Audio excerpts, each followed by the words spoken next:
This is an LEX 18 News Decision 2011 Special Report. Good evening, everyone. I'm Nancy Cox. And I'm Kevin Christopher. Welcome to this special LEX 18 News coverage of Decision 2011. Today, voters went to the polls to make their voices heard in the race for governor and 5 other statewide offices. So let's begin with the race for governor, pitting the incumbent against the Senate president and a perennial candidate who's no stranger to voters. We begin looking at the statewide numbers, and we have called this race for incumbent governor Steve Beshear with 57% of the vote over Republican Senate President David Williams with 31% and independent perennial candidate Gatewood Galbraith with 12%. Those are the Fayette County results showing you how the candidates fared here in Fayette County. The margin much closer between David Williams and Gatewood Galbraith here locally in Fayette County. We have crews covering all 3 gubernatorial campaigns. So let's begin with LEX 18's Adam Baker. He is live at Beshear headquarters, the Civic Center in Frankfort, where the party is underway. Adam? It sure is, Kevin. Still no sign of Governor Steve Beshear yet, but a bunch of his friends are here. You can tell that they are starting to hear the news. They are very excited about all this. And when the governor does finally come out here, it sounds like he will have a lot to celebrate. From the time the doors opened at the Convention Center in Frankfort, state Democrats were ready for the victory to come pouring down. Today we're asking the voters for 4 more years to finish this job. All-day polls look good for the governor, who voted with his wife, First Lady Jane Beshear, at a church in Clark County. His running mate, former Louisville Mayor Jerry Abramson, says Beshear will use the next 4 years to continue adding jobs to Kentucky. And Abramson says he can help do that too. I hope I can bring some value with my 25 years of local government experience and the kinds of things that we've dealt with in terms of job creation and support with education and investment in infrastructure and the kinds of things that really make an enhanced quality of life for all Kentuckians. Now they just wait for their win to drop. The moment could be just minutes away here. We are waiting for the official announcement here at headquarters. Everyone here standing by. The stage is set behind me here for Governor Steve Beshear. We are just waiting for him to take stage and begin his victory speech. We will, of course, be here for that, and we'll wrap it all up tonight at 11. For now, though, we're covering the news live in Frankfort from the LEX 18 Mobile Newsroom. Back to you. Earlier this week, Senate President David Williams said he wasn't putting any faith in the polls that had him down 25 points. But it looks like the mood now, though, could be changed at the Republican camp. Let's go live to LEX 18's Nikki Burdine, live in Lexington. Nancy, the Republican headquarters here at the Marriott in Lexington are filling up fast. You can see supporters out here behind me are filling up the room, hoping for the best and hoping for an upset. Year and 2 months. I've worked really hard. I think the agenda that we put forward, the real plan for real jobs, is a winning agenda for Kentucky. But is it enough? Williams took time this morning, of course, to vote and help his mother vote in Cumberland County. It's been a long and difficult campaign, and I'm very appreciative of all those people that have come out. The eternal optimist, Williams says he's proud of the campaign he and his running mate, Farmer, have put on, sticking to the issues. I think these sort of changes in our tax structure, our unemployment insurance, have to be made if we're going to be competitive with other states. Something else Williams hopes to have on his side, low voter turnout, which experts have said is very likely. Who knows? It just depends on where it is. If it in areas where I'm stronger, better known, it's helpful. If it's in other areas, who knows what the turnout is. And now here we're still waiting on Williams and Farmer if they're going to come down and give a speech, what they're going to say. But again, supporters still here. We will keep you updated on Decision 2011. Covering the election live in Lexington from the LEX 18 Mobile Newsroom. Back to you. And joining us for Decision 2011, as always, our political analyst, Farrell Wellman. Farrell, for David Williams, nothing worked. We expected a big victory by the Democrats virtually across the board. Starting at the top of the ticket with Steve Beshear, David Williams could not shed the bully of Burkesville tag. Even a seductive message like eliminating the state income tax and the addition of an unforgettable on his ticket just couldn't get it done. He never got any traction on anything. And you mentioned the tax issue. Perfect example. He was for tax reform. Governor Beshear says now isn't the time to change taxes. He never got any traction. He had an opportunity to lighten up his image, passed on those opportunities, particularly in some live interviews on KET. Now, while this won't be a memorable election for David Williams, it is memorable in one sense. $4 million in contributions to David Williams' campaign. Actually, not to his campaign, but to two groups supporting David Williams. This money came from Terry Stevens, a Russell Springs business person who happens to be David Williams' father-in-law. One man, $4 million in this governor's race. Unprecedented. Some people said it was an example of a wealthy individual trying to buy the governor's race. Others said it was a pure exercise of legal First Amendment rights. Regardless, it's precedent setting. Meanwhile, on the other side, Beshear raised $10 million. Obama, the Republicans kept running this as though it were a Washington race, a race to go to the White House. Obama was brought up constantly, even Rand Paul in his phone messages, telling people to vote against Beshear and Conway because it was a vote for Obama. Legislative friction, what's going to happen now? Will David Williams keep his presidency in the state Senate? What will his already very rocky relationship be when he and the governor have to deal with legislative issues just a few months from now and the state faces this bleak financial picture?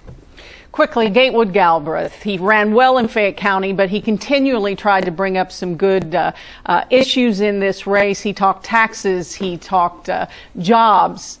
Never got his voice heard, never added much to that debate, do you think? No, he couldn't really, because other than free media, Gatewood didn't have an outlet. He could not afford any paid television advertising, newspapers, direct mail.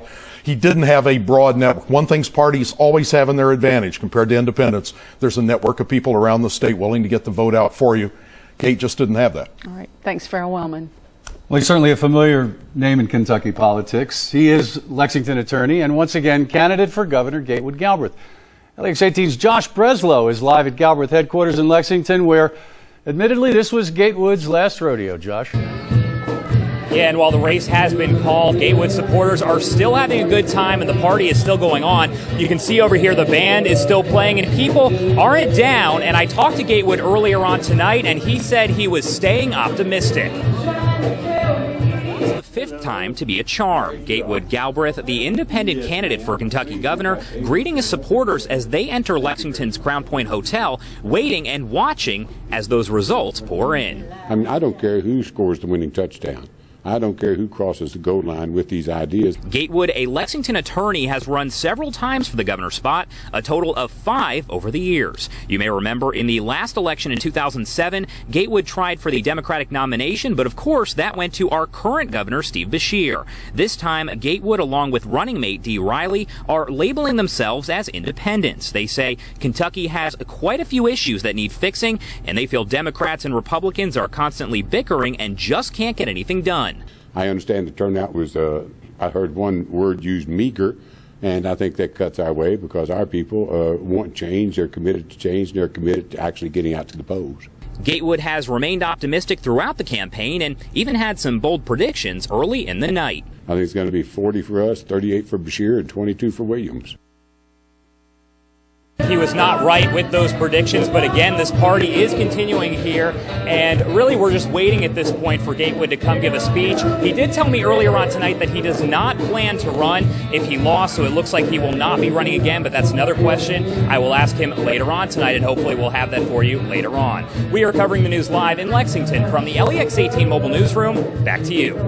So possibly the last race for a colorful figure in Kentucky politics, certainly. Thank you, Josh Breslow, live from the Gatewood Galbraith campaign. All right, let's take a look at those other races. Again, we have called all but one. The incumbent, Jack Conway, the last race he won was the Bluegrass Stakes, but he'll go back to Frankfort as the Attorney General. Daughter of former state Democratic Chair Jerry Lundergan, Allison Lundergan Grimes, a Lexington attorney, wins big in her quest for Secretary of State with 64% of the vote.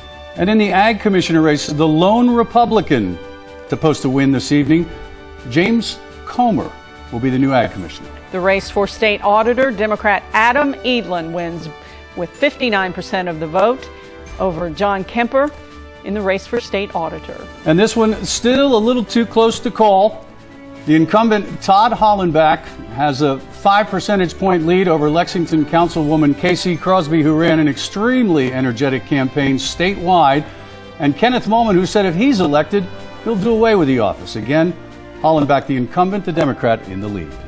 Well, this year has certainly brought its fair share of political controversies. A look back at the entire election season is coming up next as we continue our coverage of Decision 2011.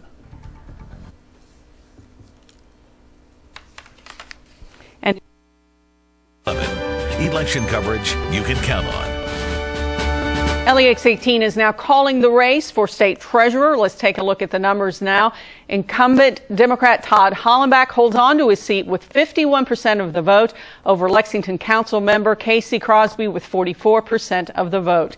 Taking a look at the governor's statewide numbers, again, we have called this for Democrat incumbent Steve Beshear, but 51% of the precincts reporting. Nonetheless, Steve Beshear, the winner tonight, big, as most of the polls showed, with 58% of the vote over Republican Senate President David Williams with 32% of the vote, and Gatewood Galbraith with 11%. Well, 2011 has produced some interesting political stories, even revisiting one of the big ones from 2010. Kevin is here with a look back. Well, Nancy, Attorney General Jack Conway's Republican challenger, Todd People, reminded Kentuckians of that infamous attack ad aired by the Democratic incumbent in his failed run for the Senate last year. People ran this TV commercial that dredges up memories of Conway's Aqua Buddha ad that attacked Republican Rand Paul. Now, in the 2010 ad, Conway focused on allegations Paul was affiliated during college with a group that mocked Christianity and worshiped a god he called Aqua Buddha. The ad says Conway embarrassed Kentucky nationally with a personal attack, but it didn't matter much tonight. 2011 brought trouble for the Kentucky Ag Commission candidate who made jokes about Eastern Kentuckians. In June, we told you how the Democratic judge executive of the state's largest county says Bob Farmer was no longer welcome in Pike County. And after viewing a YouTube video posted by his opponent, Farmer, who's a comedian and writer, said it was ridiculous for Republicans to call for his withdrawal because of his jokes during a comedy performance years ago. He also repeated his apology, saying he was sorry if he offended anyone, but Farmer a loser today. Just last week, David Williams criticized Steve Beshear for participating in a Hindu ceremony that marked an Indian company's entry into the state. On Tuesday, Williams said he would have attended but not participated in the ceremony in Elizabethtown. The Republican also suggested that Beshear, who's the son and grandson of Baptist preachers, engaged in idolatry by taking part in the event. Religious leaders demanded an apology from Williams, and Beshear's campaign denounced the attack as pathetic and desperate, saying the governor was proud of creating 250 jobs in the central Kentucky city. Williams later issued a statement saying, quote, "I have no problem with anyone practicing their religion, but I don't agree with Governor Beshear's record of opposing Christian displays," end quote. And in late September, Governor Beshear's claims about his record on creating jobs came into question. The Lexington Herald leader ran a story saying Beshear frequently credited himself with creating or retaining more than 19,000 Kentucky jobs, but that some of those jobs didn't exist. However, the Beshear campaign told the newspaper, quote, "The numbers are accurate and we stand by them." Today, the voters stood by their governor. Nancy, back to you. All right, Kevin, thanks. Despite all the attacks back and forth, this year's election has stirred little interest with the voters. A look at today's turnout at the polls is coming up next as we continue our coverage of Decision 2011. And here's your LEX 18 Facebook question of the day. We're asking, what do you think is the most important issue facing voters? Log on to the LEX 18 Facebook page and share your thoughts. We'll bring you some of the responses in just a few minutes. We'll be right back.